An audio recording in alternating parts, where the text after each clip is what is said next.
Hello शलोम, सबको जय मसीह की। मेरा नाम हान्ना है और आज हम एक टॉपिक पे सीखने वाले हैं और वो टॉपिक है कि क्यों मुझे मेरी प्रार्थनाओं के उत्तर नहीं मिलते। मुझे मेरी प्रार्थनाओं के जवाब चाहिए।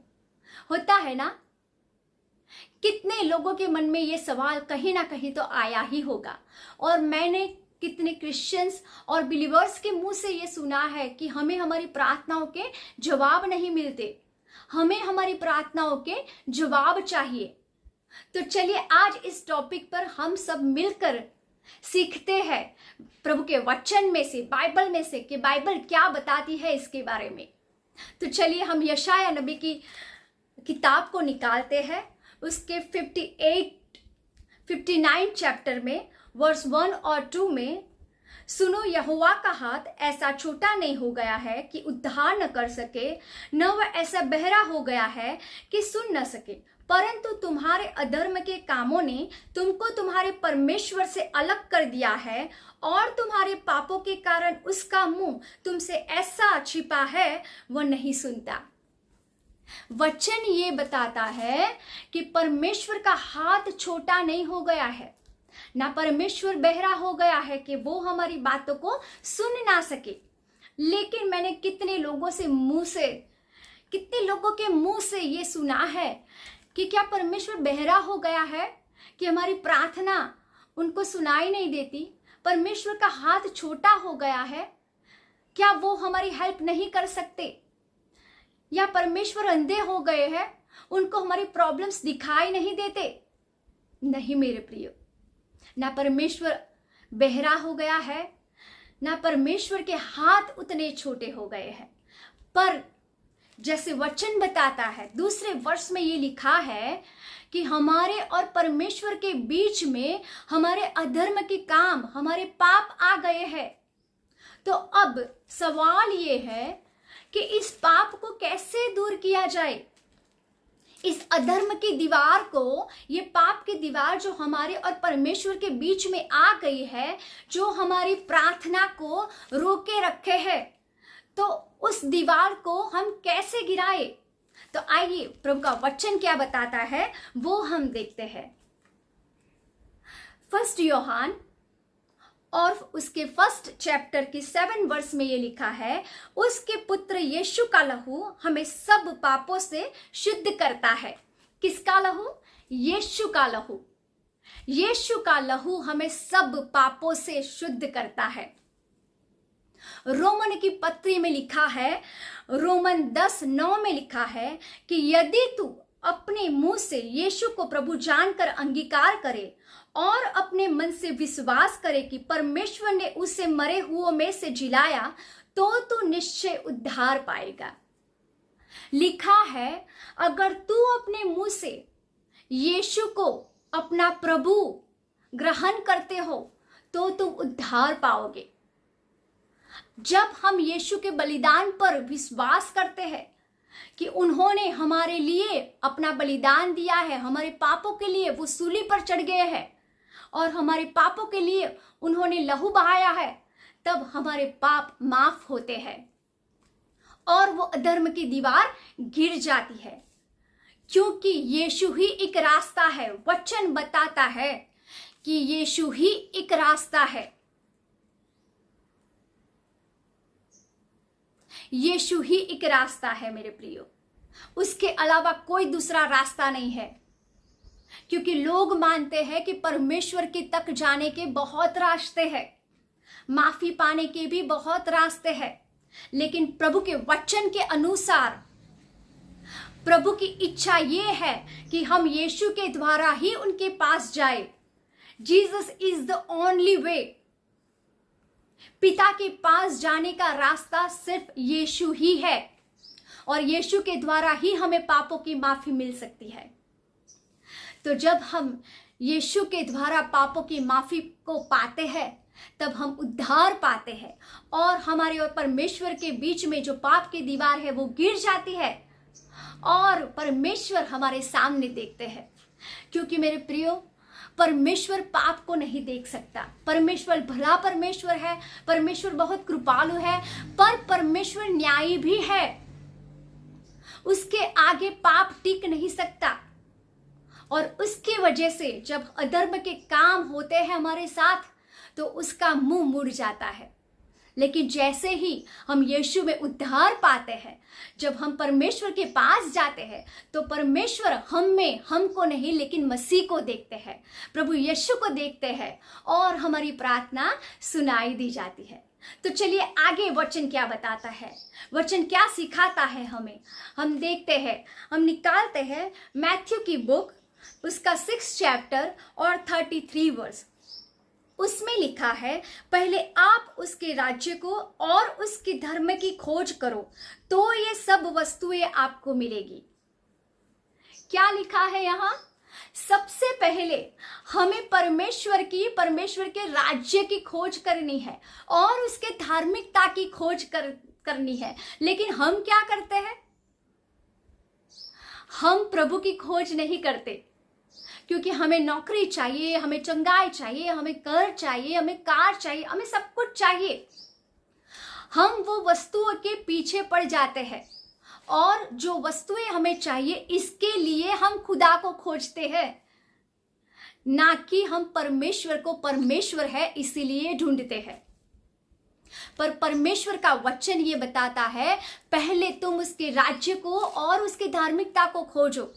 जब हम परमेश्वर को खोजते हैं और उसकी धार्मिकता को, उसकी इच्छा को, उसके वचन को खोजते हैं और उसके अनुसार हमारा जीवन हम जीते हैं, तब लिखा है तब वो वस्तुएं आपको मिलेगी।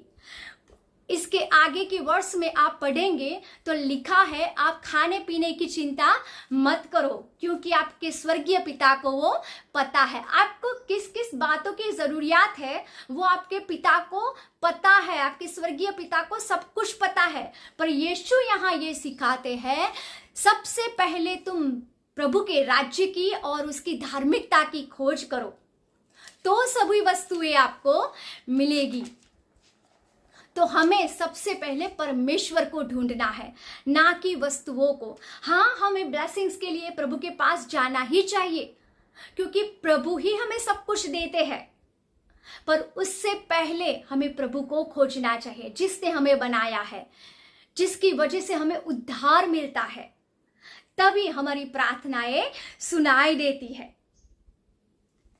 तो चलिए आगे देखते हैं कि परमेश्वर का वचन क्या सिखाता है हमें। यूहन्ना की बुक 15 चैप्टर उसके 7 वर्स में लिखा है, यदि तुम मुझ में बने रहो और मेरी बातें तुम में बनी रहे तो जो मांगो और वो हो जाएगा। प्रभु का वचन ये बताता है, यदि तुम मुझ में बने रहो। यीशु कहते हैं, मेरे प्रियो, यीशु कहते हैं, यदि तुम मुझ में बने रहो और मेरी बातें तुम में बने रहेगी तो जो कुछ मांगोगे वो हो जाएगा। हम हमेशा एक वर्स को कोट करते रहते हैं जो मैथ्यू 7:7 में लिखा है, मांगो तो तुम्हें दिया जाएगा, ढूंढो तो तुम पाओगे और खटखटाओ तो तुम्हारे लिए खोल दिया जाएगा। होता है ना, हमेशा ये हम कोट करते हैं कि प्रभु के वचन में तो ये लिखा है कि मांगो तो तुम्हें दिया जाएगा। हाँ श्योर, प्रभु का वचन प्रभु ने जो वचन कहा है उसके अनुसार होता ही है क्योंकि वो वायदों का परमेश्वर है। पर मेरे प्रियो, शर्त है, और ये शर्त ये है कि यीशु मसीह हमें यह कहते हैं, यदि तुम मुझ में बने रहो, यदि तुम मुझ में बने रहो और मेरी बातें तुम में बनी रहेगी तो जो तुम मांगोगे वो हो जाएगा। शर्त है। तो हम क्या करते हैं? सवाल यह है कि हम क्या करते हैं? क्या हम यीशु मसीह में बने रहते हैं? क्या हम यीशु मसीह को फॉलो करते हैं, उनकी बातों को मानते हैं? एक बार हमारा उद्धार हो गया तो ऐसा नहीं है कि बस हमने मसीह को ग्रहण कर दिया अब खत्म हो गया। नहीं, जब हमें नया जन्म मिलता है तब मसीही जीवन की शुरुआत होती है और तब से लेके हमारी आखिरी सांस तक हमें मसीह में बने रहना चाहिए और उनकी बातों को मानना चाहिए उनके अनुसार ही हमारा जीवन होना चाहिए। तब परमेश्वर ने कहा है, तब जो कुछ तुम मांगोगे वो तुम्हें दिया जाएगा, वो हो जाएगा। और यहाँ एक बात बताना चाहती हूं मैं कि परमेश्वर के वचन में ये लिखा है, मांगो तो तुम्हें दिया जाएगा, ढूंढोगे तो तुम पाओगे, खटखटाओगे तो खोला जाएगा। अगर आप इसकी न्यू टेस्टामेंट की जो ग्रीक लैंग्वेज है, तो आप उस ओरिजिनल लैंग्वेज में देखेंगे, पढ़ेंगे, तो उसका मीनिंग ये है कि कंटिन्यूस मांगना। वो कंटिन्यूस टेंस में लिखा हुआ है कि मांगते रहो, खोजते रहो, ढूंढते रहो, खटखटाते रहो, कीप ऑन आस्किंग। ऐसा नहीं है कि एक बार मांग के बस खत्म हो गया। जब तक आपको आपका जवाब ना मिले तब तक अपनी प्रार्थना कंटिन्यूस रखो, अपने विश्वास को बनाए रखिए, क्योंकि यीशु बताते हैं कि सर्वदा प्रार्थना करनी चाहिए, हियाव न छोड़ना चाहिए, और विश्वास को भी हमें नहीं छोड़ना चाहिए। जब हम प्रार्थना में बैठकर प्रभु के सामने मांगते हैं तो इस विश्वास के साथ मांगना चाहिए कि हम जो मांग रहे हैं वो परमेश्वर ने दे दिया है। और जब हम उस विश्वास के आधार पर मांगेंगे तो जरूर हमें मिलेगा। और यीशु ये बताते हैं लुका की 18 चैप्टर की वर्स 1 में, नित्य प्रार्थना करनी चाहिए और हियाव न छोड़ना चाहिए। यीशु ये सिखाते मेरे प्रियो कि प्रार्थना कंटिन्यू करनी चाहिए। और अगर आप आगे लुका के चैप्टर में पढ़ते हैं 1 वर्स के बाद, तो यीशु एक विधवा लेडी का एग्जाम्पल देते हैं हमें। और वो ये एग्जाम्पल है कि एक विधवा लेडी होती है, वो एक दुष्ट न्यायाधीश के पास हर रोज अपने न्याय के लिए जाती है कि मुझे न्याय चाहिए, मुझे न्याय चाहिए, मुझे मेरा न्याय चाहिए। हर रोज वो जाती है, लेकिन वो दुष्ट न्यायाधीश कभी उनकी सुनता ही नहीं। पर तो भी वो हर रोज जाती रहती है, हर रोज मांगती रहती है अपना न्याय। एक दिन उस दुष्ट न्यायाधीश ने ये सोचा कि ये विधवा मुझे रोज आके सताती रहती है, तो क्यों ना मैं आज उसका न्याय करूं। और उसने उस विधवा की बात सुनकर उसका न्याय किया और वो विधवा वहां से चली गई। तो यीशु ने कहा, अगर वो दुष्ट न्यायाधीश उस विधवा का न्याय कर सकता है, तो क्या आपका स्वर्गीय पिता आपकी बात नहीं सुनेगा? सुनेगा ही सुनेगा मेरे प्रिय। वो हमारा पिता है, वो जरूर हमारी बातों को सुनेगा। पर हमें क्या करना चाहिए? हमें प्रार्थना में कंटिन्यू रहना चाहिए, हमें हमारे विश्वास को बनाए रखना है, हमें परमेश्वर की बातों को फॉलो करना है। और जब हम ऐसा करेंगे तब हमें हमारी प्रार्थनाओं के जवाब मिलेंगे। यहाँ मैं एक बात शेयर करना चाहती हूँ कि कई बार ऐसा होता है हमारे साथ कि हम प्रार्थना तो करते रहते हैं, लेकिन बहुत देर के बाद हमें जवाब मिलता है। मेरे भी साथ ऐसा हुआ था कि मैंने भी बहुत सारी प्रार्थनाएं की थी, बहुत साल तक। 7 साल के बाद मैंने अपने जवाब को पाया था, लेकिन मैंने प्रार्थना को कंटिन्यू रखा, विश्वास में मैं बनी रही और मैंने अपने जवाब को पाया। वचन में भी बहुत सारे एग्जाम्पल है, बाइबल में हम देखते हैं, अब्राहम का एग्जाम्पल है हमारे सामने कि प्रभु ने इसहाक के लिए प्रतिज्ञा की थी अब्राहम के साथ कि सारा को एक पुत्र होगा, पर वो पुत्र कब मिला? 25 साल के बाद। अब्राहम ने 25 साल तक वेट की। दाविद को देखिए आप, दाविद का अभिषेक हुआ था राजा बनने के लिए, लेकिन 15 साल के बाद वो राजा बना। हमारा परमेश्वर वायदों का पक्का परमेश्वर है। वो जो प्रतिज्ञा करता है, वो जो प्रॉमिस करता है, वो जरूर पूरा करता है।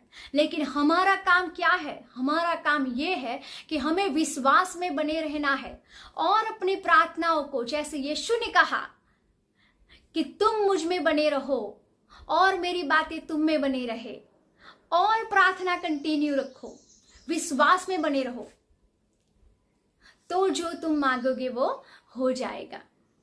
इसी तरह से हमें अपनी प्रार्थना को कंटिन्यू रखना है।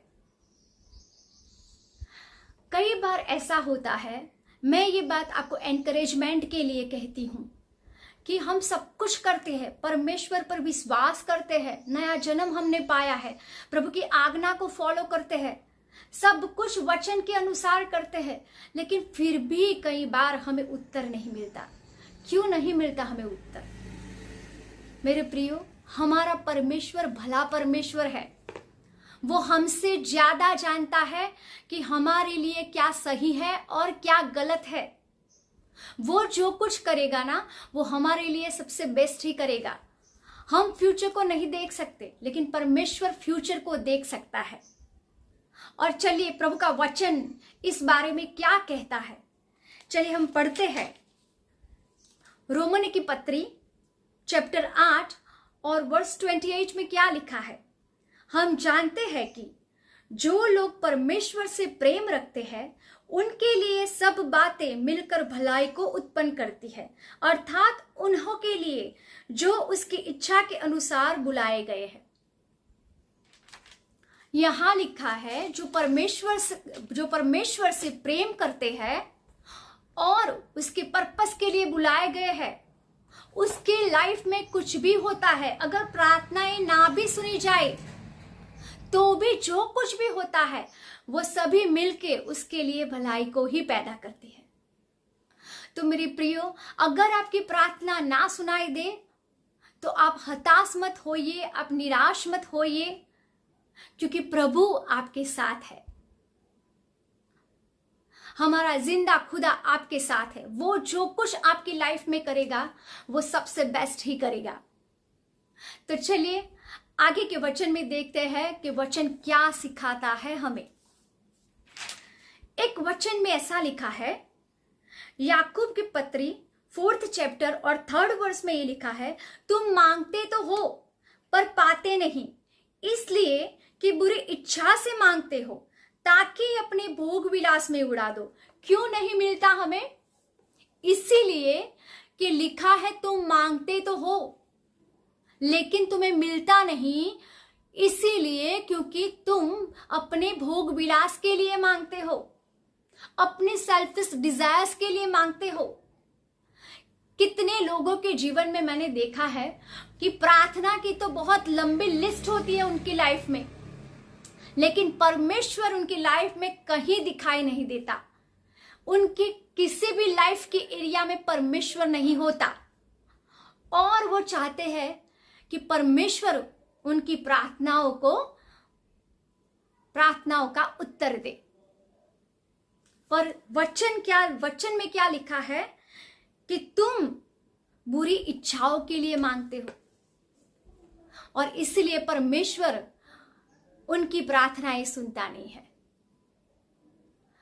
पर हमें ये याद रखना है कि प्रभु के वचन के अनुसार जब हम प्रभु की इच्छा के अनुसार मांगते हैं तो श्योरली परमेश्वर हमें देते हैं और परमेश्वर हमारी प्रार्थनाओं को सुनते हैं। तो आज हमने ये सीखा कि परमेश्वर के वचन में क्या लिखा है, क्यों हमारी प्रार्थनाएं सुनाई नहीं देती, और अगर हमारी प्रार्थनाएं सुनाई नहीं देती है, उसके रीजंस दिए गए हैं वचन में, तो फिर हमें क्या करना चाहिए? तो हमें सबसे पहले ये देखा, यशाया नबी की किताब में लिखा है कि हमारे और तुम्हारे बीच में अधर्म की दीवार आ गई है। तो मेरे प्रियो, वो अधर्म की दीवार जब हम यीशु मसीह को ग्रहण करते हैं तब वो अधर्म की दीवार हमारे बीच में से टूट जाती है और हमारी प्रार्थना सुनाई देती है। दूसरा वचन है माथी 6:33 में कि सबसे पहले आप उसके राज्य को और उसकी धार्मिकता को खोजो तो सभी वस्तुएं आपको मिलेगी। तो सबसे पहले हमें प्रभु को खोजना है, प्रभु के राज्य को खोजना है और उसकी धार्मिकता के अनुसार हमें चलना है, उसके वचन के अनुसार हमें चलना है, तो सभी वस्तुएं हमें मिलेगी, ना कि हमारी इच्छा के अनुसार हमें चलना है। तीसरा वचन ये कहता है, यूहन्ना की पत्री 15 चैप्टर 7 वर्स में, यदि तुम मुझ में बने रहो और मेरी बातें तुम में बनी रहेगी तो जो कुछ मांगोगे वो तुम्हें दिया जाएगा। तो वचन क्या कहता है? हमें मसीह में आखिरी सांस तक बने रहना है, ना कि उद्धार पाके, नया जन्म पाके हमें भूल जाना है। वहां खत्म नहीं हो जाता, वहां मसीही जीवन की शुरुआत होती है। तो हमें आखिरी सांस तक मसीह में बने रहना है, वचन को फॉलो करना है, वचन के मुताबिक ही हमें जीवन को जीना है। तब लिखा है, तब जो कुछ चाहोगे वो हो जाएगा। और वचन के अनुसार मैथ्यू 7:7 में लिखा है, मांगते रहना है, कंटिन्यूसली विश्वास के साथ हमें मांगते रहना है, प्रार्थना को कंटिन्यू रखना है, प्रार्थना को छोड़ना नहीं है और प्रभु पे भरोसा रखना है हमें। तब परमेश्वर हमारी प्रार्थनाओं को सुनता है और हमें हमारी प्रार्थनाओं के उत्तर मिलते हैं। तो मैं विश्वास करती हूं कि आज आप प्रभु के वचन में से बहुत सारी बातें सीखे होंगे और इस वचन के अनुसार जो हमने सीखा है, इस वचन के अनुसार अगर आप फॉलो करेंगे, इस वचन के अनुसार आप अपने जीवन में प्रभु को अपना उद्धारकर्ता मानेंगे और उसकी इच्छाओं के अनुसार, उसकी आज्ञाओं के अनुसार अपने जीवन को जिएंगे, तो श्योरली प्रभु आपकी प्रार्थनाओं का उत्तर देगा। सबको जय मसीह की।